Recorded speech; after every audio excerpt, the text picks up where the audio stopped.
ഈശോ മിശിഹായ്ക്ക് സ്തുതിയായിരിക്കട്ടെ. ഞാൻ മാണിപ്പറമ്പിലച്ചൻ. വിമത വൈദികർ വിജയിച്ചു. എറണാകുളം ജില്ലാ കളക്ടറും വിമത വൈദികരും തമ്മിലുള്ള ചർച്ച, അറസ്റ്റ് ഒഴിവാക്കാനുള്ള തന്ത്രങ്ങൾ. എന്നാൽ ആത്യന്തികമായി ശക്തിയും ബലവും ഐക്യതയും കാണിച്ചത് നമ്മുടെ സുറിയാനി കത്തോലിക്ക സഭയുടെ, സീറോ മലബാർ സഭയുടെ മെത്രാൻ സിനഡ് അവർക്ക് നിർദ്ദേശങ്ങൾ നൽകിയ പരിശുദ്ധ സിംഹാസനം, മാർപ്പാപ്പയുൾപ്പെടെ പരിശുദ്ധ സിംഹാസനം. 1.5 മണിക്കൂറോളം നീണ്ട ചർച്ചയായിരുന്നു വിമത വൈദികരുടെ പ്രതിനിധികളും ജില്ലാ കളക്ടറും തമ്മിൽ നടന്നത്. അതേക്കുറിച്ച് ജില്ലാ കളക്ടർ തന്നെ പറഞ്ഞ ചില കാര്യങ്ങൾ നിങ്ങളുടെ ശ്രദ്ധയിൽ പെട്ട് കാണും. അവർക്ക്, വിമത വൈദികർക്കും പിന്നെ അവരുടെ സഭയ്ക്കും 100 പ്രശ്നങ്ങളുണ്ട്. സഭയുടെ ഉള്ളിലുള്ള പ്രശ്നങ്ങൾ. അത് അവർ ചർച്ച ചെയ്ത് തീരുമാനിക്കും. അത് ചർച്ച ചെയ്യാനല്ല ഈ വൈദികർ കളക്ടറേറ്റിൽ വന്നത്. ഈ ചർച്ചയുടെ ലക്ഷ്യം, ജില്ലാ കളക്ടറും വൈദികരും തമ്മിൽ ചർച്ചയുടെ ലക്ഷ്യം, അവരുടെ സമരപരിപാടികളും മറ്റും പൊതുസമൂഹത്തിന് പ്രശ്നം സൃഷ്ടിക്കാൻ പാടില്ല എന്ന കാര്യത്തിൽ തീരുമാനമാകാൻ വേണ്ടിയാണ്. പൊതുസമൂഹത്തിന് ശല്യമായി തീരുന്ന തരത്തിൽ വിമത വൈദികർ സമരപരിപാടികൾ ചെയ്യാൻ പാടില്ല. അങ്ങനെ ചെയ്താൽ അതിന് നടപടികൾ എടുക്കേണ്ടി വരും. അപ്പോൾ അക്കാര്യങ്ങളാണ് ചർച്ച ചെയ്തത്. അപ്പോൾ ഈ ഒരു പ്രശ്നം പരിഹരിക്കുന്നതിന് വിമത വൈദികർ മുന്നോട്ട് വെച്ച നിർദ്ദേശം ഇതാണ്: പാമ്പ്ളാനി പിതാവുമായിട്ട് നേരിട്ട് സംസാരിക്കണം. പാമ്പ്ളാനി പിതാവ് തലശ്ശേരിയിലേക്ക് ഓൾറെഡി പോയി കഴിഞ്ഞിരുന്നു. അപ്പോൾ ഫോണിലൂടെ പറഞ്ഞു, ഞാനൊരു ചികിത്സയിലാണ് 20-ാം തീയതി വരെ, അതിനാൽ 21-ാം തീയതി കാണാം. അപ്പോൾ വിമത വൈദികർ പറഞ്ഞു, അങ്ങനെയെങ്കിൽ ഈ 21 വൈദികർ, ഈ മാവോയിസ്റ്റുകളെ പോലെ അതിക്രമിച്ച കാര്യം 21 വൈദികർ, അവരെവിടെ നിന്നാണോ പോലീസ് പുറത്താക്കിയത് ആ സ്ഥലത്ത്, കൂരിയാട് ഉള്ളിൽ, അവിടെ 21-ാം തീയതി വരെ 21 വൈദികർക്ക് അവിടെ തന്നെയായിരിക്കണം. പ്രശ്നമൊന്നും ഉണ്ടാക്കില്ല. പക്ഷേ കൂരിയാരകത്ത് ഇരിക്കണം. പാമ്പ്ളാനി പിതാവ് 21-ാം തീയതി 20-ാം തീയതി ചികിത്സ കഴിഞ്ഞ് 21-ാം തീയതി വരുന്നത് വരെ. അപ്പോൾ സഭാ നേതൃത്വം പറഞ്ഞു, അത് പറ്റില്ല. കൂരിയാട് ഉള്ളിലിരിക്കാൻ കഴിയില്ല, മുറ്റത്ത് വേണമെങ്കിൽ ഇരിക്കാം. കൂരിയാട് മുറ്റത്ത്, മെത്രാസന മന്ദിരത്തിന് മുറ്റത്ത് വേണമെങ്കിൽ അവർക്ക് ഇരിക്കാം, അല്ലാതെ കൂരിയാട് ഉള്ളിലിരിക്കാൻ പറ്റില്ല. അപ്പോൾ വീണ്ടും കളക്ടർ പാമ്പ്ളാനി പിതാവിനെ വിളിച്ചു. പാമ്പ്ളാനി പിതാവ് വണ്ടി തിരിച്ചു, തലശ്ശേരിക്ക് പോയി കൊണ്ടുവന്ന വണ്ടി തിരിച്ച് എറണാകുളത്തേക്ക് വരാമെന്ന് ഏറ്റു. അപ്പോൾ വിളിച്ചു കഴിയുമ്പോൾ ഒരു 10:30 എത്താൻ പറ്റുമെന്നാണ് പാമ്പ്ളാനി പിതാവ് പറഞ്ഞത്. അപ്പോൾ ഇന്ന് തന്നെ കാണാം. ഈ കുത്തിയിരിപ്പ് അവസാനിപ്പിക്കണമല്ലോ. കളക്ടർമാരുടെ ചർച്ചയുടെ ഒരു ലക്ഷ്യം അതാണ്. ഈ സമരപരിപാടികൾ എങ്ങനെയും അവസാനിപ്പിക്കണം, ക്രമസമാധാനം ഉണ്ടാകണം, നാട്ടിൽ ക്രമസമാധാനം ഉണ്ടാകണം. പൊതുജനത്തിന് ശല്യമായി തീരുകയാണ് വിമത വൈദികർ. ആ ശല്യം ഒഴിവാക്കണം. അതായിരുന്നു കളക്ടറുടെ മുഖ്യ അജണ്ട. അങ്ങനെ പക്ഷെ ഒരു വ്യവസ്ഥയിലാണ് പാമ്പ്ളാനി പിതാവ് ഇന്ന് വരാമെന്ന് പറഞ്ഞത്, 10:30 മുമ്പ് എത്താമെന്ന് പറഞ്ഞത്. വിമത വൈദികരെ ഓരോരുത്തരെ കാണാം. എല്ലാവരും കൂടി കാണാൻ കഴിയില്ല. കാരണം വിമത വൈദികർക്ക് ഒരു സംസ്കാരമില്ല. ഈ കാക്കക്കൂട്ടത്തിൽ കല്ലിട്ട പോലെ ഇങ്ങനെ എല്ലാവരും കൊണ്ട് ഒച്ചയെടുത്ത് സംസാരിക്കുക. അതുകൊണ്ട് അത് നടപ്പില്ല. ഓരോരുത്തരായി കാണാൻ സൗകര്യപ്പെടുമെന്ന് പറഞ്ഞു. അപ്പോൾ അതിന് വിമത വൈദികർ സമ്മതിച്ചു. ഓരോരുത്തരെ കാണാമെന്ന് സമ്മതിച്ചു. പക്ഷേ അപ്പോഴൊരു പ്രശ്നം ബാക്കിയുണ്ട്. ഈ 28 വൈദികർ വേറെയുണ്ട്. ഈ 21 വൈദികർ ഈ അതിക്രമം കാണിച്ച് അകത്ത് കയറി വരും. അല്ലാതെ അവർക്ക് പിന്തുണയുമായി 28 വൈദികർ വേറെയുണ്ട്. ആ 28 വൈദികരോ? അപ്പം അവർ പാമ്പ്ളാനി പിതാവ് തിരിച്ചെത്തിയാൽ ഉടൻ സ്ഥലം കാലിയാക്കാമെന്ന് കളക്ടർക്ക് വാക്ക് കൊടുത്തു. 28 പേര് പാമ്പ്ളാനി പിതാവ് വരുന്നത് വരെ നിൽക്കുള്ളൂ. എങ്ങനെയെങ്കിലും രക്ഷപ്പെടണമെന്ന് വിചാരിച്ചിട്ടാണ് അവിടെ നിൽക്കുന്നത്. 10 പാമ്പ്ളാനി പിതാവ് കൂരിയായിലെത്തി. 21 പേരെ ഓരോരുത്തരുമായി പിതാവ് കണ്ടിട്ടുണ്ടാകണം. അതേക്കുറിച്ച് എനിക്കറിയില്ല. വിമത വൈദികർ, അവരുടെ നേതാവ് വിജയപ്രഖ്യാപനവുമായി രംഗത്തെത്തി. തട്ടിൽ പിതാവോ, ഒന്നാമത്തെ വിജയം അവർ പറയുന്നത്, തട്ടിൽ പിതാവോ ബോസ്കോ പിതാവോ ഇതുവരെ ഞങ്ങളെ കാണാൻ കൂട്ടാക്കിയിരുന്നില്ല. പാമ്പ്ളാനി പിതാവ് ഞങ്ങളെ കാണാൻ സമ്മതിച്ചു. അത് ഞങ്ങളുടെ വിജയമാണ്. അങ്ങനെ അന്തവും കുന്തവും ഇല്ലാത്ത മുണ്ടാണ്ടനച്ചൻ ഇത് അനൗൺസ് ചെയ്തു, ഇത് പ്രഖ്യാപിച്ചു. ഇത് ഞങ്ങളുടെ വിജയമാണ്. അപ്പോൾ കുറച്ച് പേര് കൈയടിച്ചിട്ടുണ്ടാകണം. അപ്പോൾ ഈ അൽമായ നേതാക്കളുടെ കാര്യമോ എന്ന് ആരോ മാധ്യമപ്രവർത്തകർ ആരോ ചോദിച്ചു. ഈ അൽമായ മുന്നേറ്റ ഗുണ്ടകളുണ്ടല്ലോ, അവരോ? മുണ്ടാടനത്തിൻ്റെ മറുപടി: ഞങ്ങൾ അൽമായർ പാമ്പ്ലാനി പിതാവിനെ കാണാൻ നിൽക്കില്ലെന്ന് കളക്ടർക്ക് വാക്ക് കൊടുത്തിട്ടുണ്ട്. ഗംഭീര മറുപടി. ഞങ്ങൾ അൽമായർ. ആരാ പറയുന്നത്? മുണ്ടാടനച്ചൻ. അപ്പോൾ മുണ്ടാടനച്ചനും ഒരു ആത്മബോധത്തിൻ്റെ കുറവുണ്ടെന്ന് തോന്നുന്നു. നാക്കുപിഴയായിരിക്കാം കേട്ടോ, ചിലപ്പോൾ ഞാൻ അമിതമായി വ്യാഖ്യാനിക്കുകയാണെന്നുള്ള കുറ്റം ഉണ്ടാകാം. ഈ ഞങ്ങൾ അൽമായർ, മുണ്ടാടനച്ചൻ പറയുന്നത് ഞങ്ങൾ അൽമായർ. മുണ്ടാടനച്ചൻ സ്വയം കരുതുന്നത് അൽമായനായിട്ടാണ്, വൈദികനായിട്ടല്ല എന്നാണ് ഒരു പെട്ടെന്ന് എനിക്ക് തോന്നിയത്. ഏതായാലും ഞങ്ങൾ അൽമായർ പാമ്പ്ലാനി പിതാവിനെ കാണാൻ നിൽക്കുകയില്ലെന്ന് കളക്ടർക്ക് വാക്ക് കൊടുത്തിട്ടുണ്ട്. ആ വാക്ക് പാലിക്കും. അപ്പോൾ അൽമായ മുന്നേറ്റ ഗുണ്ടകളൊന്നും ചിത്രത്തിലില്ല, അവർ ഈ ഫ്രെയിമിലില്ല. എന്തിനാണ് കൂരിയാട് അകത്ത് തന്നെ ഇരിക്കണമെന്ന് വിമത വൈദികർ വാശി പിടിക്കുന്നത്? അല്ലെങ്കിൽ പാമ്പ്ലാനി പിതാവിനെ കണ്ടിട്ട് പോകൂ എന്ന് വാശി പിടിക്കുന്നത്? ഞാൻ മനസ്സിലാക്കുന്നത് ഇങ്ങനെയാണ്: ഈ കൂരിയാട് അകത്ത് നിന്ന് അവരെ അറസ്റ്റ് ചെയ്ത് കൊണ്ടുപോകില്ല എന്ന ഒരു സാധ്യത. കൂരിയാട് അകത്തുനിന്ന് അച്ഛന്മാരെ അറസ്റ്റ് ചെയ്ത് കൊണ്ടുപോകില്ല. അവർക്കെതിരെ കേസുകളുണ്ട്, ജാമ്യമില്ല കേസുകളും FIR ഒക്കെ ഇട്ട് അതൊരു കേസിൻ്റെ വഴിക്ക് പോകും. അപ്പോൾ അത് തടയുക, ഈ അറസ്റ്റ് തടയുക എന്നുള്ളതാണ് ഒരു ലക്ഷ്യം. ഇനി അറസ്റ്റ് ചെയ്താലും, അവിടെ നിന്ന് അറസ്റ്റ് ചെയ്താലും വീണ്ടും ഒരു സഹതാപ തരംഗം സൃഷ്ടിക്കാനുള്ള മരുന്ന് കിട്ടും. ഒരു സഹതാപ തരംഗം കൂടി ഇന്നലെ സംഭവിച്ചതുപോലെ ഒരു സഹതാപ തരംഗം കൂടി സൃഷ്ടിക്കാൻ പറ്റും. അങ്ങനെ ഓർത്തിട്ടായിരിക്കണം ഈ രാഷ്ട്രീയ ബുദ്ധി ഉപദേശിക്കുന്നവർ അങ്ങനെ പറഞ്ഞു കൊടുത്തിട്ടുണ്ടാകണം.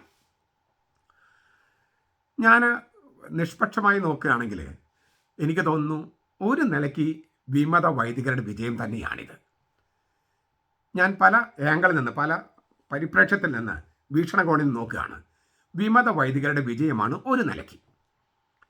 പഠിച്ച പണി 18 പയറ്റിയിട്ടും 50 പേരെ പോലും അങ്കമാലിയിലെ സമരത്തിൻ്റെ സമാപന ദിവസം അവിടെ എത്തിക്കാൻ കഴിയാത്തവർ, രണ്ടും കൽപ്പിച്ചുള്ളൊരു മാവോയിസ്റ്റ് രീതിയിലുള്ള കൂരിയ ആക്രമണത്തിലൂടെ ഏതാണ്ട് 500ഓളം പേര് വരുന്ന ഒരു ജനക്കൂട്ടത്തെ കൂരിയായുടെ മുമ്പിൽ അണിനിരത്താൻ കഴിഞ്ഞു. രാത്രിയും പകലും എല്ലാം അവിടെ ഒരു ബഹളം സൃഷ്ടിക്കാനും കഴിഞ്ഞു.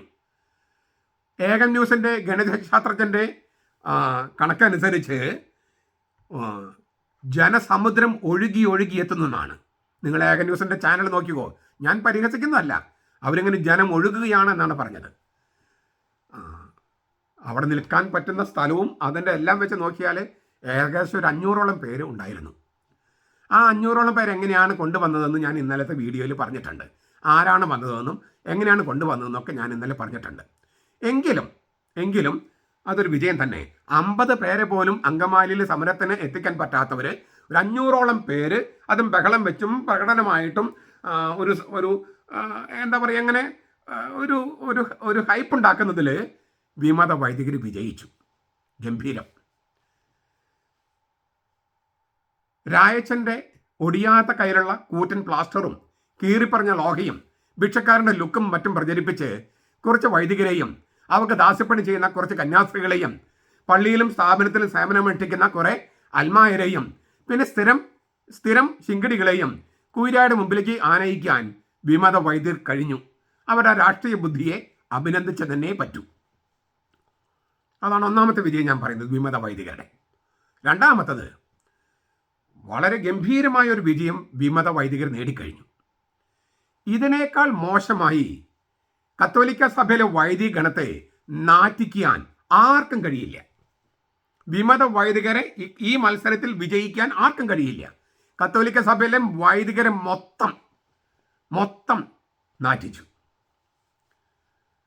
എറണാകുളം അങ്കമാലി അതിരൂപതയിൽ 21 വിമത വൈദിക മാവോയിസ്റ്റുകളും 28 വൈദികരും ചേർന്ന് ആഗോള കത്തോലിക്ക സഭയിലെ 4,10,000 വൈദികരെ നാറ്റിച്ച് നാണം കിടത്തി. കത്തോലിക്ക സഭയുടെ ഔദ്യോഗിക പത്രമായ ലൊസർബത്താരോ റൊമാനയിൽ എറണാകുളം അങ്കമാലി അതിരൂപതയെക്കുറിച്ച് വാർത്ത വന്നിരുന്നു. അവരുടെ പ്രശ്നങ്ങൾ, അവർ ഏകീകൃത കുർബാന ചൊല്ലണമെന്നെല്ലാം പറഞ്ഞിട്ട് അച്ചടിച്ച് വന്നിരുന്നു. അതേക്കുറിച്ച് ഞാൻ പണ്ടൊരു വീഡിയോ ഞാൻ ചെയ്തിട്ടുണ്ട്. എറണാകുളം അങ്ങനെ ലോകപ്രശസ്തമായി എന്ന് പറഞ്ഞിട്ട് എൻ്റെ ഒരു വീഡിയോ ഉണ്ട്. അപ്പോൾ അങ്ങനെ എറണാകുളം അങ്കമാലി അതിരൂപതയെക്കുറിച്ച് ആഗോള കത്തോലിക്ക സഭയിൽ തന്നെ വാർത്തയാക്കിയ മാർപ്പാപ്പയ്ക്കെതിരെ പ്രതികാരം ചെയ്യാൻ ആ ആഗോള കത്തോലിക്ക സഭയിലെ 4,10,000 വൈദികരെ നാറ്റിച്ച് നാണം കെടുത്തുന്നതിൽ വിമത വൈദികർ ഗംഭീര വിജയം നേടിയിരിക്കുന്നു. ഈ കാര്യത്തിൽ ഇത് ലോക റെക്കോർഡാണ്. ഇതിനെ മറികടക്കാൻ ആർക്കും കഴിയുമെന്ന് എനിക്ക് തോന്നുന്നില്ല. മാത്രമല്ല, കർത്താവ് അങ്ങനെ പറഞ്ഞിട്ടുണ്ട്. അതായത് വ്യാജ പ്രബോധനം എന്ന പുളിപ്പ് ഉപയോഗിച്ച് സമുദായമാകത്ത പിണ്ടത്തെ മുഴുവൻ പുളിപ്പിക്കാം. ഒരല്പം വ്യാജ പ്രബോധനം എന്ന പുളിപ്പ് മതി സമുദായത്തെ മൊത്തം പുളിപ്പിക്കാം. അങ്ങനെ ഫരിസയരുടെ പുളിപ്പിനെ സൂക്ഷിക്കണമെന്ന് കർത്താവ് പറഞ്ഞിട്ടുണ്ട്. വിമത വൈദികരുടെ പുളിപ്പിനെ, വ്യാജ പ്രബോധനത്തെ സൂക്ഷിക്കണം എന്നാണ് ഇന്ന് അതിനർത്ഥം. ഏതായാലും കർത്താവിൻ്റെ വചനം, അതായത് ഫരിസയരുടെ പുളിപ്പ് അഥവാ വ്യാജ പ്രബോധനം എന്ന പുളിപ്പ്, ആ വചനം നിവൃത്തിയാക്കി കൊടുക്കുന്നതിലും വിമത വൈദികരെ വിജയിച്ചിട്ടുണ്ട്. അതിലവർക്ക് വിജയം അവകാശപ്പെടാം. വേറൊരു കാര്യത്തിലും വിമത വൈദികർ വിജയിച്ചിട്ടുണ്ട്.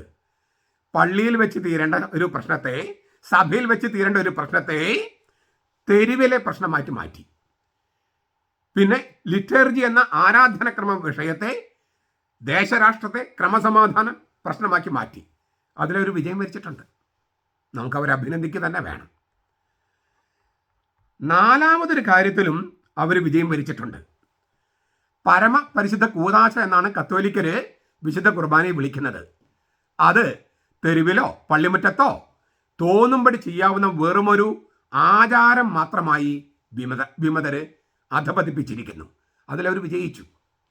പരമപരിശുദ്ധ കൂദാശ എന്ന കത്തോലിക്കർ വിചാരിക്കുന്ന പരമപരിശുദ്ധ കുർബാനയെ തെരുവിലോ ഇന്നലെ പള്ളിമുറ്റത്തോ ഒരു മേശ വലിച്ചിട്ടോ എന്ത് തോന്നിയാസം ചെയ്തിട്ടും ചെയ്യാവുന്ന വെറുമൊരു ആചാരം, അത് കൂദാശയല്ല, അതിൽ കർത്താവില്ല എന്ന മട്ടിലാണ് അവർ ഇന്നലെ ചെയ്തത്. സഭയുടെ ലിറ്റർജിയെ ഇത്രമാത്രം വിമത വൈദികർ എതിർക്കുന്നതിന്റെ കാരണം നമുക്ക് ബോധ്യപ്പെടുകയാണ്. പരിശുദ്ധ കുർബാന വിമതർക്ക് വെറുമൊരു സമരായുധം മാത്രമാണ്. അന്നും ഇന്നും എന്നും അവരെ സംബന്ധിച്ചിടത്തോളം പരിശുദ്ധ കുർബാന യാതൊരു പരിശുദ്ധിയുമില്ലാത്ത വെറുമൊരു പൂജ, വെറുമൊരു ആചാരം.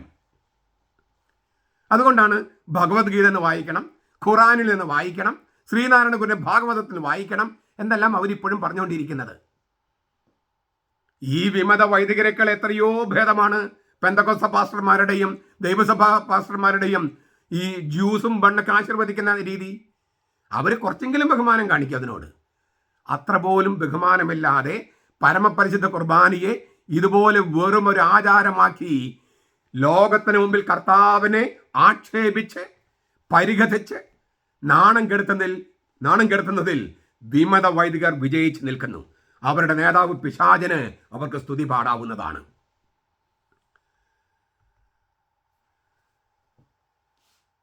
മറുവശമുണ്ട്. ഇതൊരു വശമാണ് ഞാൻ പറഞ്ഞത്. മറുവശം, ഏറ്റവും ശക്തന്മാരായി നിറഞ്ഞു നിൽക്കുന്നതും വിജയിച്ച് നിൽക്കുന്നതും ആരാണ്? സുറിയാനി കൽദായ കത്തോലിക്ക സഭ എന്ന സീറോ മലബാർ സഭയുടെ മെത്രാന്മാർ തന്നെയാണ്. പിന്നെ അവരെ നയിക്കുന്ന മാർപ്പാപ്പയും പൗരത്വ തിരുസംഘവും. നല്ല കോർഡിനേഷൻ ആയിരുന്നു ഈ പൗരത്വ തിരുസംഘവും മാർപ്പാപ്പയും സുറിയാനി കത്തോലിക്ക മെത്രാന്മാരും തമ്മിൽ.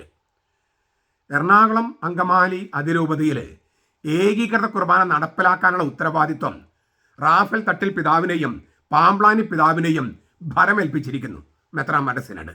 അത് മാർപ്പാപ്പയും പരിശുദ്ധ സിംഹാസനമൊക്കെ അംഗീകരിച്ചുകൊണ്ട് തന്നെ. അതായത് എറണാകുളം അങ്കമാലി അതിരൂപതയിൽ ഏകീകൃത കുർബാന നടപ്പിലാക്കാനുള്ള ഉത്തരവാദിത്തം തട്ടിൽ പിതാവിനും പാംപ്ലാനി പിതാവിനും. ഒന്നുകിൽ അവർ നടപ്പിലാക്കും, ഇല്ലെങ്കിൽ രണ്ടുപേരും രാജിവെച്ച് പോകേണ്ടി വരും. അതിന് ധാരാളം മുൻ മാതൃകകൾ അവരുടെ മുമ്പിലുണ്ട്. പിന്നെ നാം നന്ദി പറയേണ്ടതും അഭിനന്ദിക്കേണ്ടതും വേറെ രണ്ട് കൂട്ടർക്കാണ്. ഒന്ന്, ഇത്രയും ബഹളവും പണവും ആസൂത്രണവും എല്ലാം ഉണ്ടായിട്ടും, പണം ചെലവഴിച്ചിട്ടും ഒക്കെ ഉണ്ടായിട്ടും, കുടുംബത്തിൽ പറഞ്ഞ ഒരൊറ്റ അൽമായൻ പോലും വിമതരുടെ കൂട്ടത്തിൽ പോയില്ല.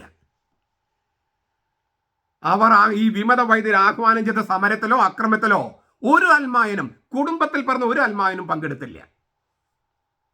ആരൊക്കെ പങ്കെടുത്തത് ഞാൻ ഇന്നലെ വീഡിയോയിൽ പറഞ്ഞിട്ടുള്ളത് കൊണ്ട് ഞാൻ വിശദാംശങ്ങളിലേക്ക് കടക്കുന്നില്ല. ഈ എറണാകുളം അങ്കമാലി അതിരൂപതയിലെ അൽമായരുടെ സഭാ സ്നേഹത്തെയും കർത്തൃ സ്നേഹത്തെയും എത്ര വർണ്ണിച്ചാലും അഭിനന്ദിച്ചാലും മതിയാകില്ല. ഞാൻ അവരോട് മുമ്പും പറഞ്ഞിട്ടുണ്ട്, ഇപ്പോൾ ഞാൻ വീണ്ടും പറയുന്നു, എറണാകുളം അങ്കമാലി അതിരൂപതയിൽ അൽമായരെ, നിങ്ങളാണ് താരം. നിങ്ങൾ കർത്താവിന്റെ വിശ്വാസം, സഭാ നേതൃത്വ വിശ്വാസം വീണ്ടും വീണ്ടും അരക്കിട്ടുറപ്പിച്ചിരിക്കുന്നു.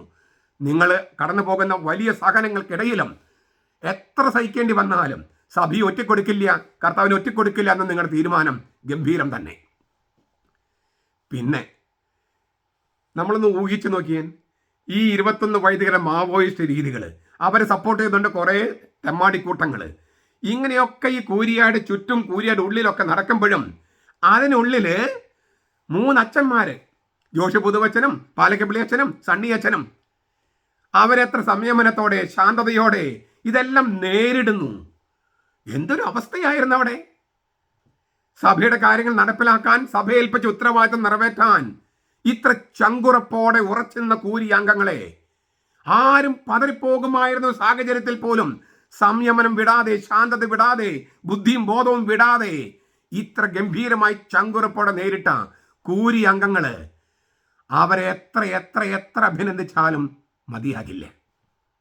അങ്ങനത്തെ ഒരു സാഹചര്യമായിരുന്നു അവിടെ. എന്തിനും മടിക്കാത്ത തെമ്മാടിക്കൂട്ടങ്ങൾ പോലെ കുറെ വിമത വൈദിക ഗുണ്ടകൾ.